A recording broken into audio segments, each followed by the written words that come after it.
Assalamualaikum warahmatullahi wabarakatuh. Saya Niki dari kelas 12 IPS 2 akan menjelaskan secara singkat tentang materi Orde Baru.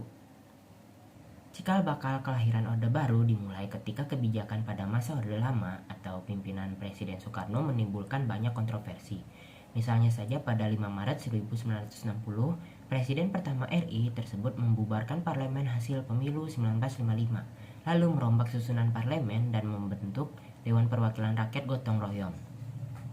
Selain itu, Soekarno juga membentuk Majelis Permusyawaratan Rakyat Sementara. Meskipun ditolak oleh beberapa golongan termasuk Muhammad Hatta, kebijakan tersebut tetap diberlakukan. PKI diperkirakan mendapat jatah kursi 17-25% dari total kursi yang ada. Politikus PKI Lukman ditunjuk sebagai wakil ketua. Pemimpin PKI di Nusantara Aidit juga diamanatkan menjadi wakil ketua MPRS oleh Soekarno. Puncaknya adalah ketika peristiwa gerakan 30 September 1965 meletus, juga pembantaian orang-orang PKI pada masa-masa setelahnya. Sejak itu, era Orde Lama mulai goyang, terlebih keadaan ekonomi negara juga kacau. Inflasi mencapai 600% sehingga membuat harga-harga barang naik.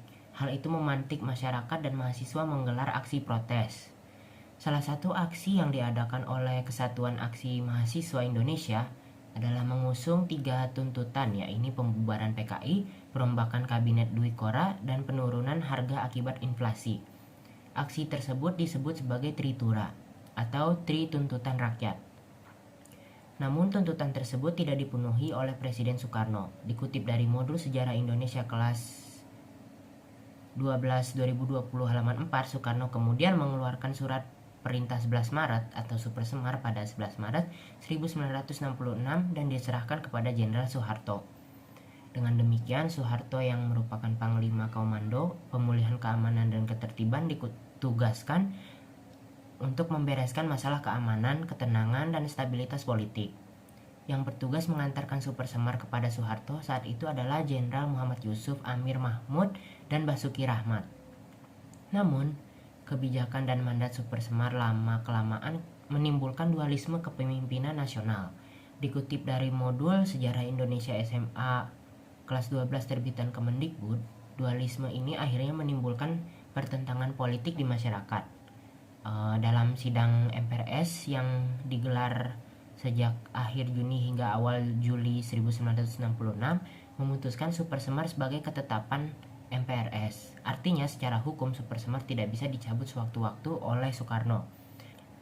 Dualisme tersebut semakin menjadi masalah seiring berjalannya waktu. Singkatnya, pada 22 Februari 1967, Soekarno mengundurkan diri dari jabatan presiden.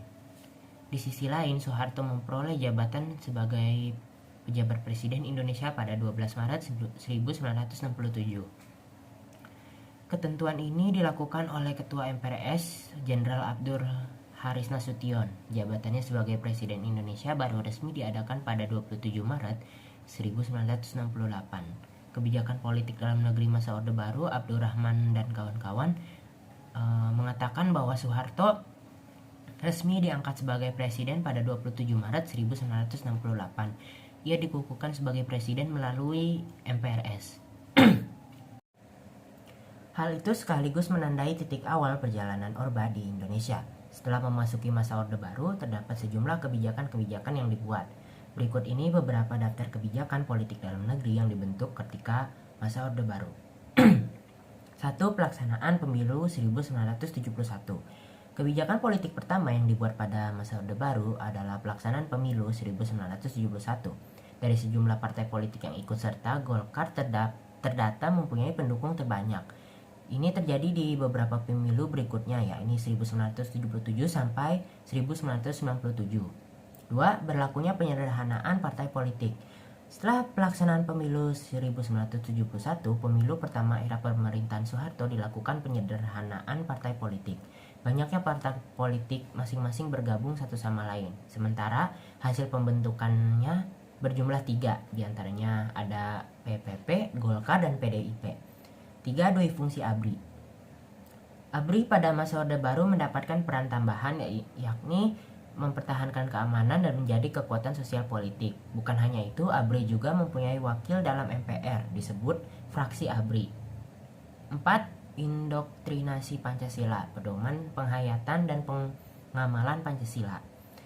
Pada 12 April 1976, Presiden Soeharto menyiarkan gagasannya yang berjudul Eka Prasetya Pancakarsa. Hal ini dilanjutkan dengan surat formal TAP MPR nomor 4 tahun 1978 tentang penghayatan dan pengamalan Pancasila.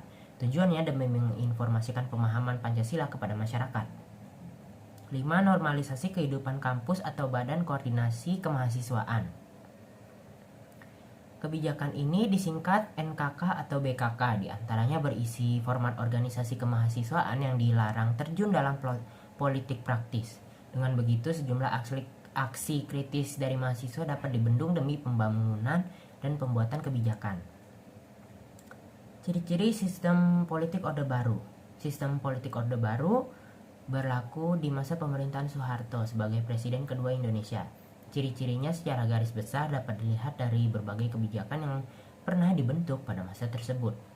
Sederhananya, partai politik, misalnya beberapa nama partai yang tadinya banyak lalu digabung menjadi 3 partai. Alhasil hanya ada 3 partai seperti Partai Demokrasi Indonesia Perjuangan, Partai Persatuan Pembangunan, dan Golongan Karya.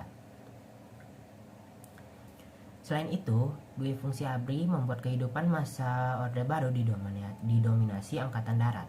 Lalu keamanan dan kehidupan sosial politik diatur secara ketat lewat indoktrinasi Pancasila dan aturan terhadap organisasi mahasiswa.